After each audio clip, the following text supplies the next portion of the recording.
What's up, everyone? Fourth and one. Love that. Our sports podcast. The New York Football Giants. Love that. Let's go. What's up, everybody? Welcome to Dimes a Dozen, a product of Fourth and One, a little mini series where we're going to break down your New York football Giants. Matt, immediate feeling after the game ended. Heartbreak, same old cardiac Giants, but damn, was there some things to be optimistic about. There's a lot of stuff that we saw out of this offense that, dare I say, I'm excited for going forward. It's just the poor luck of going up against the buzzsaw week one. I think if we got a slightly more forgiving defense, the team, probably would have come off with a win. I do think the death knell, as far as first thoughts go, was definitely on Dan Dimes throwing that loose change up in the air for anyone to grab. I really don't know what he was thinking on that play, but that's what I think cost us the game in the long run, because that was a great drive. They wore down that whole defense. So yeah. I think you said it best on Fourth and One last week when you said, I think with Joe Judge and, everyone's talking up the Steelers defense, they're not going to know what to expect from the Giants.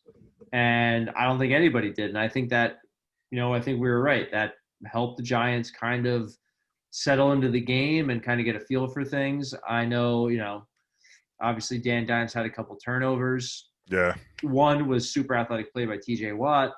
The other one, honestly, it was the game changer. If that drive, the Steelers score at halftime, going into halftime, they're back in the game. The Giants get the ball back in the third quarter, and they make that crazy drive. It was like 7 minutes long, 16 plays. He gets down there and he gets a little pressure, and maybe he didn't realize how close the defender was, and he tries to hoist it up there. And when I saw it, I was like, no.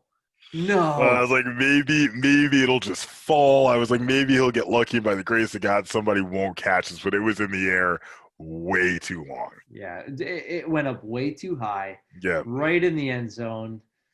And then after that was kind of like that kind of burst their bubble and deflated what they had going. Exactly the words I was going to say. It really deflated the offense. Let's talk about the offensive line, because obviously Saquon Barkley had huge expectations coming to this game. The Giants did work in the offseason to bring in some new bodies on the offensive line. Do you think it was more of the Steelers knew what the Giants were going to do as far as just pound the ball, or do you think the offensive line is that bad? I think it's more that the offense as a whole, when we ran a few 3 tight end sets, I think some of our supplementary blocking was bad, for lack of a better word. I can't even say subpar. It was just bad. And I think that the Steelers knew, for good reason, that the offense was going to run through Saquon Barkley. So while they did shut him down on the ground, as soon as he got into open space, he made moves. So that I think the Giants' offensive coordinating staff and head coaching really need to do a better job of getting Saquon the ball in space, whether that's a dump off, a screen, sending him on wheel routes, just something, even just a quick pitch to make sure he gets to the right and left of the field where he can actually have time to do something. Because 9 times out of 10, as soon as he received the ball, there's 2 defenders on him. No one can do anything in that point. You'd have to be intangible just to make it through the game. Yeah, I think you see the Panthers do it with McCaffrey. They're feeding him the ball on mostly receiving. He's not really – there's games where he has great rushing games, but he's doing a lot of his damage, going out wide out of the backfield, catching the ball in space. And which you mentioned earlier on our episode of Fourth and One, episode number 16, why didn't they just pitch the ball and get him to the outside instead of trying to keep pounding it inside? Yeah, just where the Steelers were just all over them. Yeah, they were ready for it, what I mean? Teams have kind of been doing that. That's one way to bottle Saquon up, is if you know exactly where he's going, put everyone right there. So you gotta get creative with that. Saquon can do anything you ask him to. But if there's 11 guys that know exactly where he's going, it's a little tough to make that happen. Yeah, and I think it opened up things. I think they wanted Dan Dimes to pass the ball. I mean, and Yeah. you saw, Slayton make some big plays. Yeah, You, Slayton was a nice little revelation. I shouldn't say revelation because we knew what we had in him, but it was nice to see him keep that momentum going. yeah, and let's talk about the defense. I mean, I was surprised how well they played. I know you're talking about, old Big Ben, possibly his last year. Mm. But they have playmakers on that team. They have Juju Smith. They have, Deontay Johnson. They have, Notre Dame alumni Chase Claypool, James Conner, Benny Snell. I mean, a solid offensive line. Maybe not the best, but Yeah, they've the got Giants defense, they held them in the game for, at least the beginning of it. Yeah, totally agree. I think that's huge for us. I think this new amoeba style hybrid defense that we're running, that they ran in Miami last year, allows a lot of teams to stay competitive. I think it's more about creative calls necessarily than defensive talent, if that kind of makes sense. Not to discredit any of the guys we have out there, but Right. I think we can kind of hang in a lot of games. And I think once this team really gets rolling, once we get out of kind of this grueling opening stretch, we're going to see them make some noise. Honestly, they could have come out of this game with a win. They really could have. It was just that, like we said, that one bad play that really just kind of cost it to them. So that decision making, if we see that improve and continue to increase and progress, we could be looking at a contender in the next couple of years here, hopefully by next year. Yeah, I mean, if you look at the rest of the teams in the division, no one really, impressed you. Obviously, we talked about the Washington football team's defensive line and how scary it is, but I'm terrified to face them twice a year. We need to figure something out, to be prepared for that, because Wentz took the beating of his life, and it was week 1. Which, when you get beat up like that to open the season, it's a little tough to continue to make it through. But like, I've got to do this at least 15 more times. right. Like, I mean, you had some. I think for the first time, like, you have bright spots at the linebacker position. You have Blake Martinez, who's just eating guys up in there. yeah, We have Bradbury's new. Logan Ryan, I know he played a decent amount, but he's pretty new to the team. Wasn't with them for more than a couple of weeks. I think you're going to see the Giants improve in a lot of areas. Dexter Lawrence looked great out there, getting in the backfield. I think there's a lot of bright spots. I know there's been articles posted. You shared an article with me about, same old Giants. But, there's no expectations on this team to be successful this year. Like, people are already counting them out. They're picked to be last. And I think in that game against, a good Steelers team that's going to compete in that division in the AFC North, they show the Giants probably they can contend. If they can find ways so. When everything was shut down that they were going to do, they found a way to stay in the game. And Agreed. I think that was important. There's things to build on. Looking Very towards the future. And this is one tough game out of the way. And we could have won, like you said. Yeah, they're right there. That play goes a different way. That changed the momentum of the game. Once he throws that pick, you felt it in wherever you were watching the game. Shout out to Tim Whalen and his wife's meatballs. But thanks, Sam. you felt like the air went out of the room. Probably 100%. It was just like you're like, well, that's it. They had a real shot to come back there, and that was pretty much it. Sucked. What do you think about? What's your opinion on Evan Engram? You think he's done as like is the hype around him for the last 3 years has been like playmaker out there, big playmaker. Last year when I went to the game, he dropped the ball like 5 times. He can't block anybody. It just seemed to see this is the end for him. He's a glorified wide receiver, and I said years ago, he's the one we should be looking to trade. He's who we should trade and try and get something, an offensive lineman, anyone. And now I'm just kind of like part of me almost wants to package him in a deal to to the Bears. Throw in maybe a 3rd rounder, Evan Engram, see if we can get Allen Robinson. I mean, I think that could be something good. He's a bigger receiver. We've got Caden Smith, who proved he can, kind of handle the load there.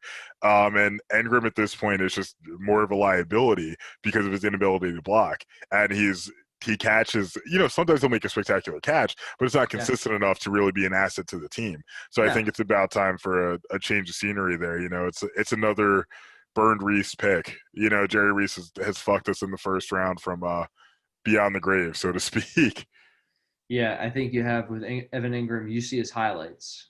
You don't see him, you don't see what he does on the field every single play. There's And just even too his many inconsistencies. Yeah, and even his highlights. If you're looking at offensive players, what's the big one that comes to mind for you for Evan Ingram? I'd be hard pressed to think of a Yeah. true defining moment for the guy.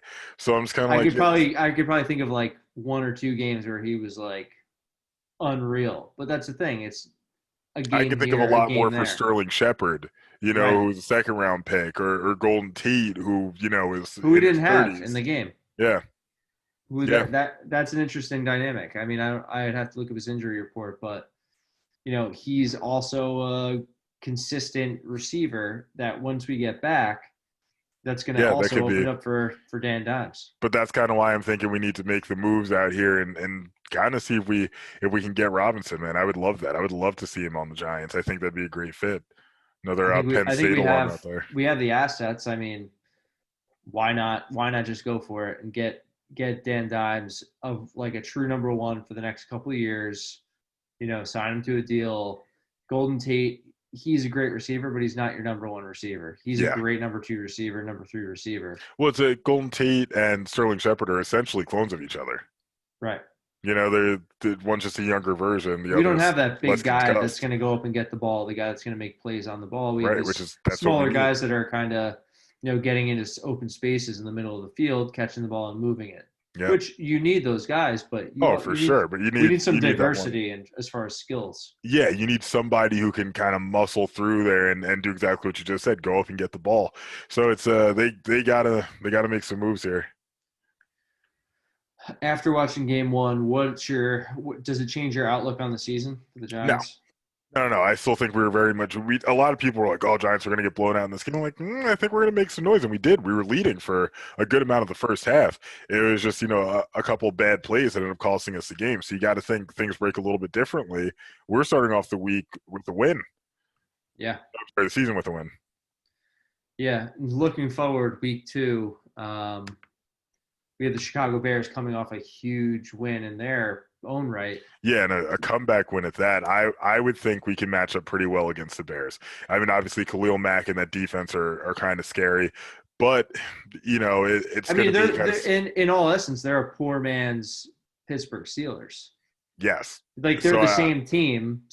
You're scared of the same things, but maybe they're just not as good in some areas, especially on offense. Agreed. So I'm hoping we can kind of learn from the mistakes, run a slightly different game plan, show them some new looks, and really kind of tear things up. Yeah, I mean, I think you have Mitch Trubisky, and in our episode earlier in 4th and 1, we did a word association, and when I said mirage, because I just don't think what he did is not gonna be consistent, like we've talked about consistency, and I just don't think it's gonna be real, especially. It's the Giants. Everyone's going to take the Giants lightly. And it's going to give the opportunity for the Giants to make plays and maybe steal some games. And I think this is a game like we need to win.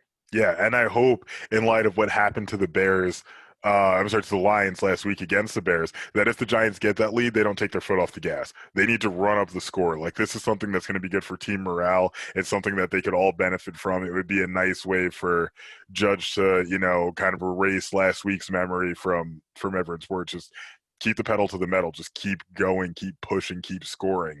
Is going to be the big thing. Really, essentially break the backs of the Bears. Make the Bears backs. I mean, 100% you're going to see Saquon have a bigger game. They need to take that film from the Steelers and like really look at it and be like, who is missing blocks? They could still make moves on the offensive line and, pull guys out of there, mix it up. I think, it's going to be a revolving door there on the offensive line and for some spots. I think Peart, I forget how to say his name. I think we're going to see him at right tackle. I'm sorry, sooner rather than later. We'll let him just get in there with that athleticism and hope. Oh, excuse me. Hopefully, just start right on his feet and really contribute to this team because we need something to really secure the right side of that line. Yeah, I mean that. Who was it? Fleming? Was it Fleming that was there? Fleming or Zeitler? Where's Zeitler? So Zeitler's Zeitler's. right I think guard. Zeitler's the right guard. Yeah, so it's Fleming then. He was getting destroyed. I Yeah. mean, it wasn't good. But earlier you sent me the Joe Judge report on YouTube. The Giants are relaunching their TV streaming app, which I didn't even know they had. So Yeah, same. you can download the Giants TV streaming app on Apple TV, Fire TV, Roku.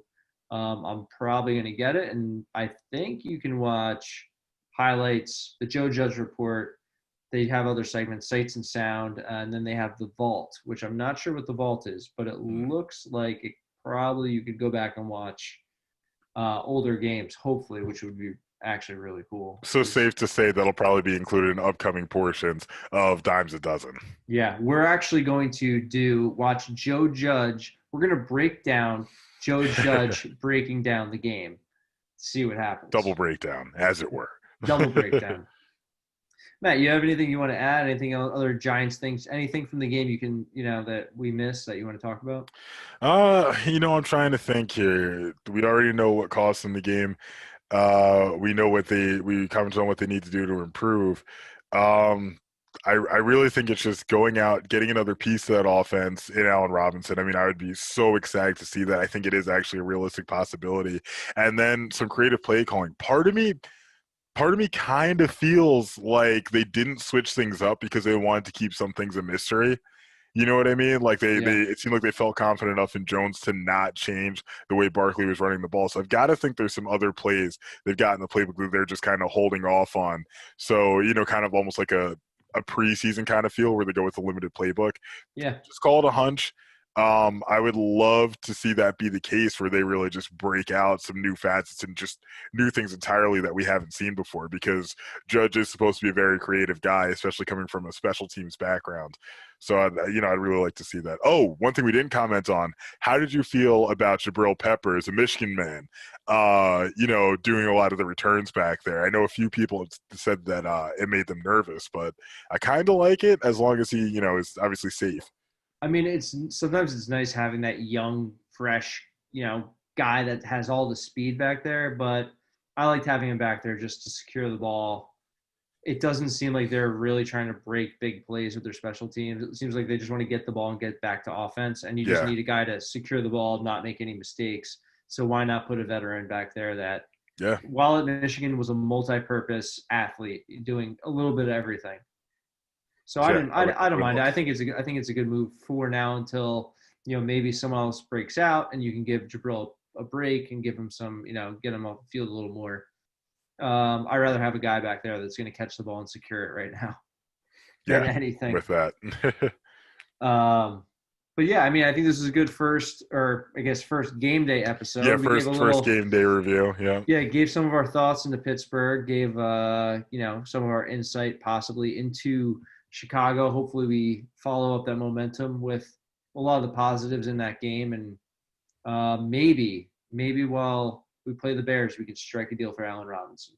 Yeah, I mean, let's say. Oh, that's right. I didn't even put that together in my head. Could you imagine that if he just left midway through the week? You're like, he's gonna end up just tearing us apart this week. Possibly. I mean, that's if it depends on who starts at quarterback, which version of Mitch Trubisky we see. But could you imagine if they actually did trade him midweek? Let's say he got traded tomorrow morning when we woke up. It's just like, so what is their game plan against us? I'd be like, well, what are they planning on doing? Right. That'd be fantastic. But for the first time in a long time, I'm excited. Not that I ever dreaded watching Giants football, but you're excited for the game. You see potential in what they can be and what they can become. They really could have won that game, and I think that's a huge takeaway. That's the biggest takeaway you can possibly have, is that there's hope. So definitely excited to see where they go from here. Giants football, a new hope. We're not stealing that from anybody. It's original here. Let's go for the New York Football Giants. I want to thank everyone for watching. I'm Sean. And I'm Matt. Go Big Blue. Let's go. Let's go, baby. Giants.